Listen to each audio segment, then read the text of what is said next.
ఆంధ్ర మహాభారతంలోని ఎర్రన మహాకవి రాసినటువంటి ఒక చక్కని పద్యం విందాం.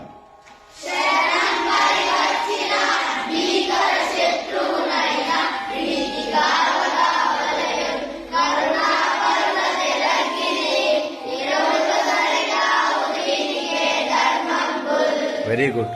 శరణంబని వచ్చిన భీకర శత్రువునైన ప్రీతిగావగావలయున్.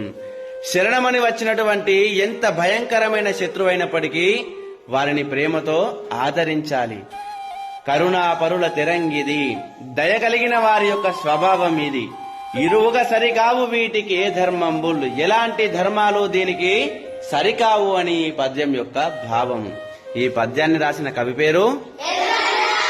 మరి శరణంబని వచ్చిన అంటే మీకేమర్థమైంది? మనల్ని సహాయం కోరి వచ్చినటువంటి వాళ్ళు ఎలాంటి వారైనప్పటికీ నువ్వు వారికి సహాయం చెయ్యాలి అని ఈ పద్యం యొక్క భావము. అదే అన్ని ధర్మాలకిల్లా గొప్ప ధర్మము అని ఈ పద్యం మనకు చెబుతుంది.